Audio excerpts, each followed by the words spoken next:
네, 정치 시사 이슈가 시장하시면 이 방송 들으시면 됩니다. 최재성 전 정무수석과 함께 뉴스를 파헤치고 전망하는 시간 뉴스파전입니다. 어서 오십시오. 안녕하세요. 예.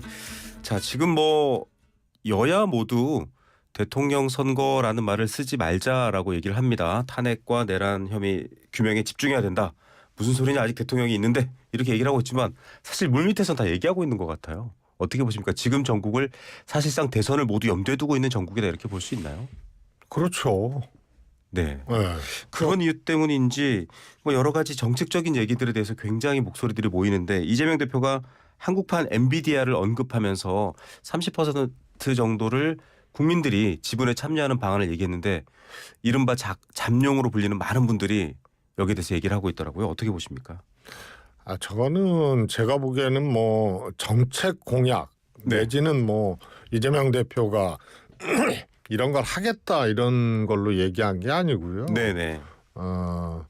두 가지 측면을 봐야 되는데, 하나는 소위 말해서 공공의 영역. 네. 그러니까 이제 투자를 해야 되니까 공공의 영역을 이제 엔비디아 같은데 이제 투자를 해서 그런 회사가 생기게 되면 그걸 국민 몫으로 돌리겠다, 네. 이런 취지고요. 네. 그것도 말씀드렸지만은 이걸 공약처럼 정책처럼 그렇게 무겁게 한 게 아니거든요. 네. 그다음에 이제 기본사회나 이런 것을 꿈꾸면서 네. 이제 그런 얘기를 가볍게 한 건데요. 정확한 표현은 아니죠. 예. 그러고 하여튼 수긍할 만한 표현은 아닌데, 네. 이게 그렇게 하겠다는 뜻으로 얘기를 한 게 아니거든요. 일종의 이제 상상, 생각, 이러면 세금을 굳이 안 걷어도 괜찮지 않을까? 네. 이런 거고요. 그래서 내용을 트집작 이거는 내용의 문제라기보다는 그냥 가볍게 한 얘기인데, 네. 엔비디아 같은데 이제 투자가 필요하다, 네네. 이런 것으로 한 얘기인데요. 내용을 트집잡기 시작하면 그럼 세제는 뭐하러 하느냐. 사실 이제 국가가 공공의 영역으로 국가가 투자를 해서 K 엔비디아 같은 회사가 생겨서 국민에게 돌린다 그러면은 그래도 세금은 내야 되는 거거든요. 네. 그래서 국민 몫으로 돌리나 세금 걷는 거나 똑같은 거예요. 네. 근데 세금을 안 걷고 그렇게 한다. 이런 식으로 이제 내용을 트집 잡다 보면요. 정책 공약도 아니고 이걸 하겠다고 발표한 것도 네. 아니고, 이런 거를 저는 그래서 내용은 수긍이 가지 않으나 이것이 이제 트집 잡을 만한 그런 이제 상황은 아니다. 네. 이렇게 일제히 이재명 대표의 발언, 이 민주당 민주연구원 집단지성센터에서 한 인터뷰인데요. 이 내용을 가지고 오세훈 시장을 비롯해서 저희가 8시에 출연하기로 되어 있는 이준석 의원까지 반시장적이다. 그러니까 여기 나름의 어떤 정치적 해석을 붙여서 말하는 이유, 그 배경은 간단하게 한 번 더 짚어주신다면요. 강력한 대선 주자고, 네. 제1야당의 이 대표니까, 그러니까 이제 아이고 하고 그냥 일종의 이제 비판하고 물어뜯고 하는 거죠. 예, 알겠습니다. 이재명 대표도 당내 다른 목소리들에도 좀 귀를 기울이고 있습니다. 임종석 전 실장 만났고요. 김동연 경기지사도 만났습니다. 두 분은 이재명 대표에게 좀 우려의 목소리를 전달한 것 같아요. 어떤 배경이라고 읽고 계십니까? 저는 충분히 얘기할 수 있는 부분들을 두 분이 했다고 보고요. 네. 이제 일종의 이재명 대표의 이제 통합 행보의 네. 일환으로 이제 김경수 지사 등등 해서 임종석, 김동연 지사까지 이렇게 만났는데요. 저는 일단 이런 이재명 대표의 행보는 잘하고 있다. 네. 이렇게 보고요. 마음 떠난 사람, 또 마음 붙이지 못하는 사람, 또 당 떠난 사람, 또 당 안에 남아 있는데도 상처 입은 사람, 네. 이런 분들에게 저는 가시적인 조치를 할 수 있다고 봐요. 네. 예를 들어서 탈당했던 분들 좀 네. 뭐라고, 그렇게 이제 일종의 이제 옛날에는 이제 그거를 대통합 대사면이라 그랬거든요. 네. 그래서 이런 분들에게 이제 손을 다시 내민다거나 뭐 이런 가시적인 조치를 할 수 있고요. 특히 아마 이 대표님은 정책을 내놓는 과정에서 네. 탑다운 방식으로 정책을 내놓으면 네. 이재명 대표가 먼저 얘기해버리고 뭐 금투세 같은 게 그랬고요. 네. 52시간 그랬고요. 그리고 당이 반대 의견이나 이견을 갖고 있는 사람들이 완전히 힘들어하는. 네. 그래서 오히려 이제 바텀업 방식으로 네. 어떤 정책을 만들어가는 거 이런 것도 이제 통합의 일환이죠. 예. 그런 조치들을 좀 해야 될 것 같습니다. 예, 좀 당내 울타리 그리고 여러 가지 목소리들을 담을 수 있는 울타리를 키우는 일들을 할 것이다라고 얘기했는데 비명계 인사들뿐만 아니라 여권에서는 한동훈 전 대표 같은 분들도 그렇고 개헌을 유독 강조하시는 분들이 있습니다. 친명계에서는 개헌하고 3년만 임기하고 4년 중임제 등등으로 바뀌는 것은 7공화국으로 가는 것은 조금 어렵지 않느냐 이런 얘기들도 하는 것 같아요. 이제 개헌 자체에 대해서 지금은 탄핵에 집중할 때 내란 용식에 집중할 네. 때다 해서 그 자체에 대해서 개헌 논의를 수용을 안 하고 있는 상태인데요. 네네. 저는 이제 탄핵 선고가 얼마 안 남았잖아요. 네. 그러면은 오히려 이재명 대표가 이걸 주도해서 개헌 논의에 뛰어들고 주도를 해야 된다라고 생각을 합니다. 개헌 논의를 이재명 대표가 주도해야 된다. 예, 네. 탄핵 선고 후에. 네. 그 전에야 하여튼 말씀하신 게 있잖아요. 네. 이제 탄핵에 집중해야 된다. 내란 용식에 집중해야 된다. 그러기 때문에 개헌 논의는 안 된다. 이거였는데 탄핵 선고가 되면 네. 그러면 윤 대통령 탄핵이 됐으니까 그거는 이제 탄핵 상황이 종료된 거거든요. 네. 그러면은 개헌 논의에 오히려 주도적으로 이재명 대표가 하자 그러면 그게 주도하게 되는 거거든요. 예. 그렇게 뛰어드는 것이 바람직하다고 보고요. 이제 세부적인 내용들 이런 것들은 오히려 저는 국민의힘이 이런 개헌 논의에서 한 발짝 뺄 가능성이 크다고 봐요. 지금은 개헌 논의를 열심히 얘기하고 있는 상황인데 그게 이제 동기가 네. 일종의 이제 국면 전환용이었다고 저는 보거든요. 네. 우선 국민의힘이요. 윤석열 대통령도 임기 초예요. 중대선거구제로 바꿔야 된다. 네. 통합을 위해서 어쩌고 저쩌고 했는데 아예 그 말 한마디로 끝났어요. 네. 검토도 안 하고. 그리고 지금 국민의힘이 어떤 개헌안이 있는 것도 아니거든요. 네. 그다음에 의원들 생각도 만약에 한다면은 제각각일 거예요. 예. 권력 구도를 어떻게 할지. 그래서 전혀 축적물이 없는 상태에서 훅 던진 거기 때문에 예. 그래 개헌 논의로 가자 그러면은 오히려 발을 뺄 가능성이 저는 크다고 봅니다. 국민의힘은 국면 전환용 개헌 논의다. 그러니까 발을 뺀다기보다 대응하기가 네. 국민의힘 내용도 없고 축적물도 없고 네네. 이렇기 때문에 또 강력한 어떤 민주당처럼 당대표의 리더십이 있어서 개헌 논의해서 성사시키자. 그렇게 끌고 갈 수 있는 그런 상황도 아니고. 예. 그래서 이 대표가 이런 점에서 탄핵 선고 이후에 바로 개헌 논의에 들어가고 주도를 하는 것이 오히려 낫다. 아마 그렇게 생각할 수도 저는 생각하고 있을 수도 있지 않겠나 싶습니다. 네, 방송을 들으시는 분들은 잘 알고 계실 수도 있지만 모르실 분들을 위해서 개헌 그러면 보통 4년 중임제 그다음에 중대선거구제 그러니까 승자 독식이 없어지고 민의가 충분히 반영되는 구조 이렇게들 이해하고 있잖아요. 그건 특별히 대동소이하지 않을까요? 그렇지 않습니다. 다른가요? 그 전에는 사실은 이원집쟁부제 같은 네. 권력 구조로 변화시켜야 된다. 네네. 이런 생각을 갖고 있는 의원들이 굉장히 많았어요. 네. 그래서 이런 이제 기본적인 어떤 논의조차 축적물조차 없었어요. 네. 우선 각 당의 개헌 움직임이 민주당은 문재인 대통령 때 임기 초에 개헌안을 내놨거든요. 네. 국민의힘은 과거 박근혜 대통령 때 막 개헌을 하자고 해서 국회의원 200여 명이 서명까지 하고 네. 근데 현직 대통령 박근혜 대통령이 그냥 여당을 꽉 눌러서 못하게 했어요. 네.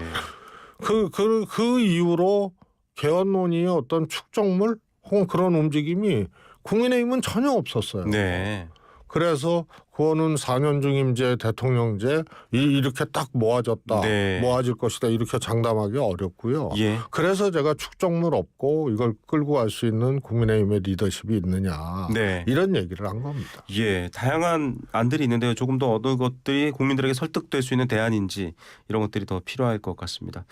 한동훈 전 대표가 기지개를 켜고 책을 냈습니다. 그리고 탄핵 반대 지지자들을 향해서도 뭉치면 이재명 대표 이번 선거에서 절대 이길 수 없다. 이렇게 말했습니다. 어떤 맥락일지 궁금합니다. 뭐 제가 보기에는 지금 한동훈 대표가 저는 이제 탄핵 선고 이후에 변화되는 상황들이 좀 온다고 보거든요. 네. 일단 지금은 윤 대통령 탄핵시키면 안 된다. 탄핵 반대. 뭐 이런 여론들이 이제 예. 굉장히 이제 광장에서 분출되고 있고 막 그런 거 아닙니까? 그런데 탄핵이 선고되고 나면 제가 보기에는 이 변화의 기류들이 왜냐하면 곧 대선이기 때문에 네. 국민의힘 지지층이나 보수층 입장에서는 민주당에게 정권 내주지 않으려면 어떻게 해야 되느냐 네. 이런 이제 선택의 시간들로 들어가기 때문에 네. 조금 후보 구도의 지지율이나 이런 것들이 변화가 있을 수 있다고 보고요. 또 하나는 탄핵을 반대한 자 찬성한 자로 나뉘잖아요. 후보들이. 아시다시피 김문수 뭐 홍준표 이런 네. 분들은 계엄에 사실상 반대를 안 했고 네. 탄핵에도 안 된다 반대를 분명히 하고 있고요. 한동훈 오세훈은 계엄에 반대하고 탄핵에도 찬성 입장이거든요. 네. 그래서 탄핵에 찬성하는 자 반대하는 자로는 아니고 또 하나는 이제 비명계와 친명계로 나뉜다는 예. 그런 이제 이게 있는데 명태균하고 관련이 있는 자, 네. 명태균하고 관련이 없는 자로 좀 나뉜다고 봐요. 예. 그래서 저는 오세훈, 홍준표 네. 두 분이 네네. 오히려 조금 이 국면에서 조금 샌드위치 어정쩡한 네. 탄핵을 둘러싸고는 홍준표 대표는 김문수 장관보다 선명성이 떨어져요. 네. 그 홍준표 정치에서 아마 이렇게 조금 애매한 포지셔닝, 네. 애매한 발언은 처음일 거예요. 확실한 자기 몫을 그러니까 안 잡는 전광훈 상황입니다. 목사도 네. 그 전에 막 그렇게 전광훈 목사에 대해서 당 대표가 해명하라 그러고 막 그렇게 해놓고 전광훈 목사 두둔하잖아요. 네. 그래서 그게 김문수 캐릭터의 네. 이 국면에서 이 약한 캐릭터가 네네. 홍준표가 되기 때문에 그게 이제 포지셔닝이 애매하고 오세훈 후보는 이런 거죠. 한동훈 대표가 개헌 반대 네. 이거 분명히 했거든요. 예. 그래서 오히려 탄핵 찬성 입장으로 보여지는 이 후보 중에 한동훈 후보에 비해서 선명성이 떨어져요. 네. 그런데 또 명태균으로 보면 계속 거론이 되고 있고 네. 제가 보기에는 홍준표는 피해갈 수 있어도 네. 오세훈 시장은 명태균 관련돼서 너무 많은 구체적인 정황들이 나오기 때문에 네. 제가 뭐 어렵지 않겠다. 이런 점에서 김문수 한동훈이 선명성으로는 조금 더 앞서고 드러날 있고요. 것이다. 탄핵 이후에 변화된 과정에선 한동훈 후보가 조금 더 약진할 가능성이 저는 크다고 봅니다. 예. 그런 점에서 뭉치면 이재명 대표가 절대 대통령 될 수 없다. 네. 이 얘기는 이제 반대 세력에게도 네. 하나의 이제 선택지를 준 거네요. 그렇습니다. 예, 네. 알겠습니다. 자, 이런 가운데 좀 선관위 이슈가 뜨거워져서 한번 짚어봐야 될 것 같습니다. 채용 비리 문제도 계속 지금 거론됐고 세컨폰 이야기가 나왔잖아요. 전 사무총장의 이 얘기에 대해서 지금 양당이 서로를 비난하고 있는데 본질은 뭐라고 저희가 이해하면 될까요? 본질은요. 저거를 놓고 뭐 선관위가 편향되게 선거 관리를 했다. 네. 혹은 부정선거 음모론까지도 부추기는 것으로 이제 활용되어지고 싶어하는 게 있겠죠. 예. 그러나 이거는 분명히 얘기를 하면은 그와는 전혀 상관없는 거고요. 예. 제가 보기에는 저거 세컨폰이라는 게 업무폰이거든요. 예. 업무폰 할 수 있어요. 네. 그런데 저거를 반납하지 않았다는 게 문제거든요. 네. 그다음에 업무폰으로 뭘 했느냐의 문제가 불법성이 있느냐 없느냐의 문제는 밝혀져야 되는 문제. 그거는 뭐 밝혀져야 될 네. 문제고요. 근데요, 저거 제가 보기에는 국힘에서 별로 소득 없는 이제 주진우 의원이 네. 아주 제일 세게 문제 제기하고 네네. 나경원 의원도 이제 거들었는데요. 저거는 어떻게 보면 똥볼 찬 거예요. 똥볼을 찼다고요.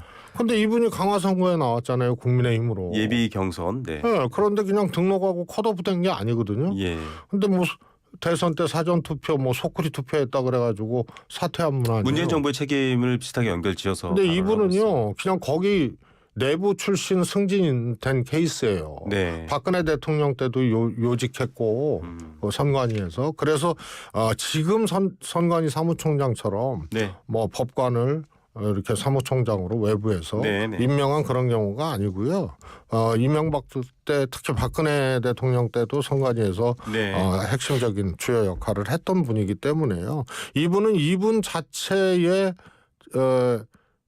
잘못된 부분 이런 것으로 포커스가 맞춰져야 네. 되고요. 근데 하필이면 국민의힘에서 문제 제기했는데요. 컷오프 시킨 것도 아니고 네. 국민의힘에서 소쿠리 뭐 어쩌고 저쩌고 해서 네. 계속 문제 제기해서 그만둔 분이거든요. 오히려. 그런데 이분들을 심사 과정에서 아시다시피 뭐 공청 과정이라는 게 자격 심사도 있고 그다음에 네. 경선에 붙일지 말지. 근데 당연히 자격 심사 통과하고 경선 붙여서 1차 경선 통과해서 경선 본선까지 진출해서 석패한 사람이거든요. 네. 그래서 이거는 뭐 하나의 성향의 문제, 민주당과 어떤 유착의 문제 개별 이렇게 가기 사건으로 봐야 힘들고요.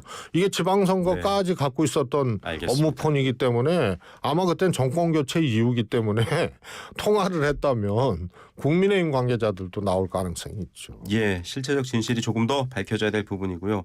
국민의힘 지도부가 3.1절 연휴 기간 중에 박근혜 전 대통령을 방문했습니다. 단합해야 된다. 개별적 목소리를 내는 것은 좀 문제가 있다. 이런 박근혜 대통령의 메시지를 전했거든요. 이 사안 어떻게 보십니까? 제가 정말 이 일정은 이해가 안 가요. 네. 왜 비대위에서 네. 권영세 위원장 원내대표가 이 시기에 박근혜 대통령을 방문을 했을까? 네. 목적이 뭐라고 보십니까? 그러니까 그게 불분명해요. 네. 만약에 대선에서 조기 네. 대선이 이루어져서 그러면은 지지층 단속 뭐 이런 차원입니다. 네. 그러면은 또 뭐 조금 이해가 갈 수 있는데요. 지금 겉으로는 탄핵 과정에서 네. 조기 대선 함구령을 내린 거 아니에요? 대통령이 아직 네. 예, 그대로 대통령이다. 광장이나 뭐 국민의힘 대다수는 탄핵 반대를 네. 얘기를 하면서 조기 대선 할 수 없으니까 얘기할 네. 수 없으니까. 그런데 박근혜 대통령을 만나요. 그래서 이게 대선령인가? 근데 내가 보기엔 그거는 또 아닌 것 같고. 예. 그러면 왜 만나지? 근데 국민의힘이 지금 선거를 생각하고 여론을 생각하면 완전히 오른쪽에서 지금 강성 우익 손에 예, 올라탄 있잖아요. 형국 아니에요. 네. 그러니까 지금 지지율에 한때는 그냥 엄청나게 상승해서 민주당하고 박빙 네. 지지율을 하다가 지금 이제 하강 국면으로 가고 네. 있거든요. 이런 시기에서 탄핵당했던 박근혜 대통령을 만나? 그리고 TK에 좀 영향이 알겠습니다. 있는 거 아니에요? 네. 그러면 완전히 오른쪽에 대한 신호거든요. 예. 그래서 저 일정을 알겠습니다. 왜 했지? 예. 그러니까 박근혜 대통령 알겠습니다. 메시지도 간결하지 못하고 헷갈리는 거예요. 예. 알겠습니다. 이 관련된 내용은 저희가 또 한번 분석해 보도록 하겠습니다. 오늘 말씀 여기까지 듣겠습니다. 감사합니다. 감사합니다. 최재성 전 청와대 정무수석이었습니다.